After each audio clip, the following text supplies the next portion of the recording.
अवामी तहरीक जो मरकजी अगुनो सदर ऐं मरकजी अगवान डॉक्टर रसूल बख्श खासखेली साहब जिनके दावत थी ॾिजे त पाण अची ख़िताब कनि। डॉक्टर रसूल बख्श खासखेली।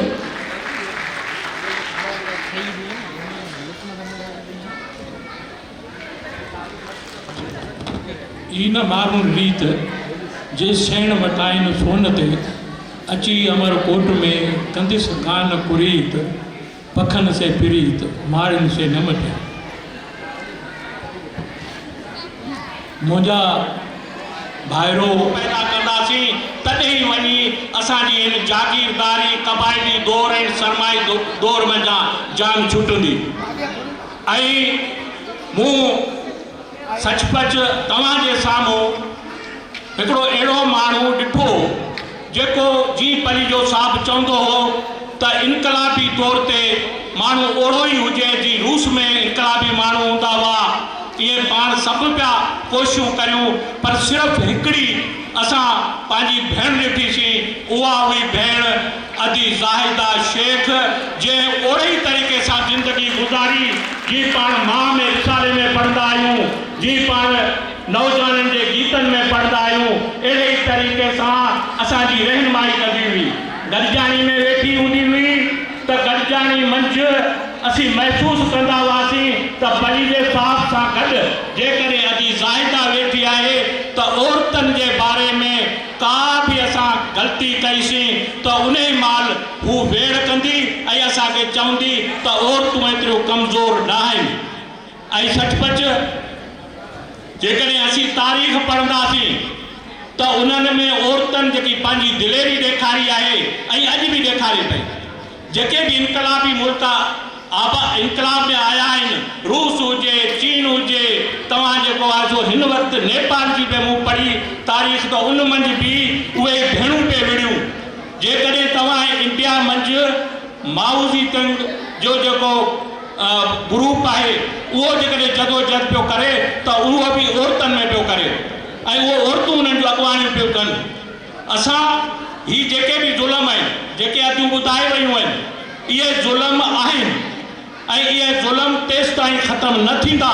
लतीफ़ साईं चयो आहे त पई जिनी परख गंजे डूंगर गाम जी वराए सभु वर्क लोचे लाहूती थिया। हाणे असांखे इहा परख बि पई वई आहे, असांखे ॼाण बि थी वई आहे त असां ते इहो ज़ुल्म ऐं ॾाढ आहे ऐं उन खे हाणे जॾहिं ख़बर पवण खां पोइ सफ़र जी शुरूआत थिए थी। वरी लतीफ़ साईं चए थो त पई जिनी परूड़ गंजे डूंगर गाम जी छॾे सभु ज़रूर लोचे लाहूती थिया। असीं उहो पाण में ॾिसूं त सही त असीं अञा ताईं उहे इनकलाबी बणिजी चुका आहियूं या न। जेकॾहिं सचपच जेकॾहिं असीं हुननि सां भेट करियूं जी रूस में इनकलाब आयो, जी चीन में इनकलाब आयो ऐं ॿियनि मुल्कनि में इनकलाब आयो त असीं सम्झूं था त अञा ताईं त असीं टके टके आने जे मसइलनि में फाथा पिया आहियूं।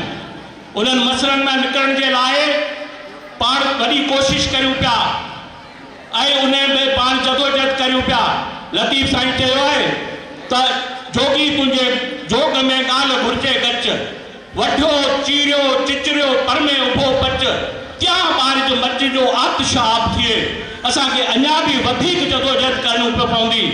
ऐं ही जेके औरतुनि सां ज़ुल्म आहिनि इहे जेसि ताईं तव्हीं क़बाइली दौर, जागीरदार दौर, सरमाएदारी दौर खे ख़तमु करे ऐं इश्तराकी निज़ाम जे लाइ पाण जॾहिं जदोजहद कंदासीं तॾहिं औरत ऐं मर्द बराबरि थी वेंदा। ऐं उन जे लाइ असांखे पहिरियों ॾाको आहे इलेक्शन।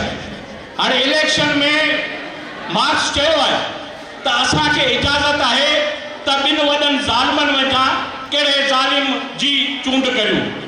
असांखे रुॻो इहा चूंड आहे ऐं असांखे इहो हक़ु ॾिनो वियो आहे।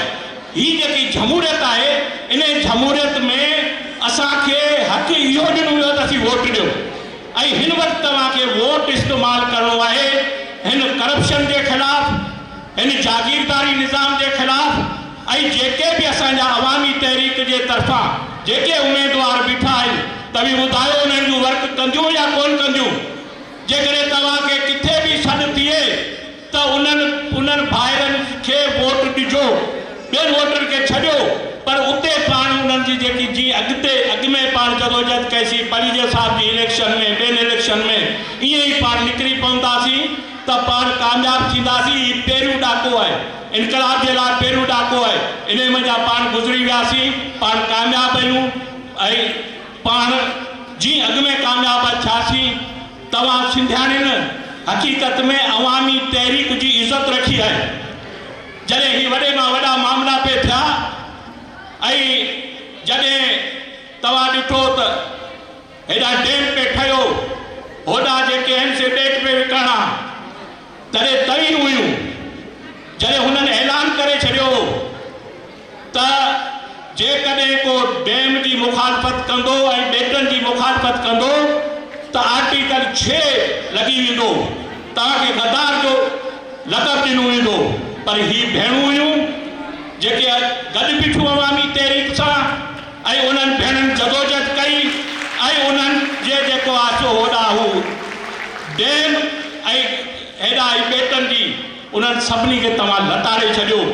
अचो त वरी पाण अहिड़े तरीक़े सां अॼु अज़म करियूं त परीजे साहिब जे फ़िक्र खे ज़िंदा रखंदासीं, अवामी तहरीक खे ज़िंदा रखंदासीं ऐं सिंधियाणी तहरीक खे वधि मां वधि मज़बूत कंदासीं।